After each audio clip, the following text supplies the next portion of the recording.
মঙ্গল দ্বীপ জেলে অন্ধ কি হলো এটা? না না না, এটা হতে পারে না। প্রদীপ লিভে গেল।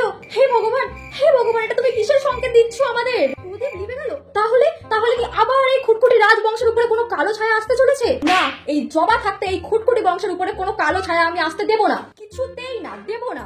কিন্তু কিন্তু এই প্রদীপ কেন লিভে গেল রঘুবীর? আমার উত্তর চাই, আমার উত্তর চাই রঘুবীর, এই প্রদীপ কেন লিভে গেল? জবা, জবা, তোর বিড়াল বাবুকে কাঠ পিঁপড়ে কামড়িয়েছে।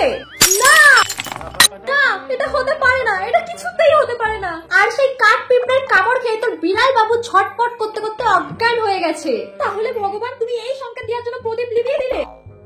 এ তুমি কোন লীলা খেলছো আমাদের এই খুটখুটি রাজবংশের সাথে? যতক্ষণ পর্যন্ত না তোর বিড়াল বাবুর পায়ে চুন লাগানো হচ্ছে ততক্ষণ কিন্তু তোর বিড়াল বাবু সুস্থ হবে না জবা, সুস্থ হবে না। বিড়াল বাবুর কাঠ পিঁপড়ে কামড়ানোর জায়গায় এক্ষুনি চুন লাগিয়ে দিতে হবে। আমি এক্ষুনি আসছি বিড়াল বাবু। আর ঘরে এইটুখানিও চুন নেই? কি, ঘরে চুন নেই?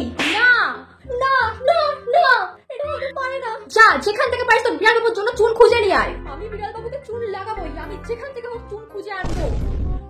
বিড়াল বাবু, আপনার কিচ্ছু হবে না, আপনার জবা আছে, আর আপনার জবা আপনাকে সুস্থ করেই তুলবেন, দেখবেন বিড়াল বাবু।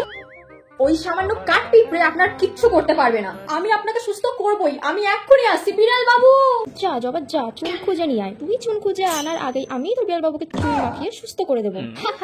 কারণ আমার কাছে তো চুন আছে, আমি তো খৈনি খাই, আমার কাছে তো সবসময় চুন থাকে। এবার আমি ওই চুন মাখিয়ে তোর বিড়াল বাবুকে সুস্থ করে তুলবো। তারপর তোর বিড়াল বাবু সারা জীবনের জন্য আমার হয়ে যাবে। তুই আবার সেই তোর কর্ণ গ্রামে ফিরে যাবি। যা যা খুশি করে নে, এবার তোর বিড়াল বাবু আমার হবে।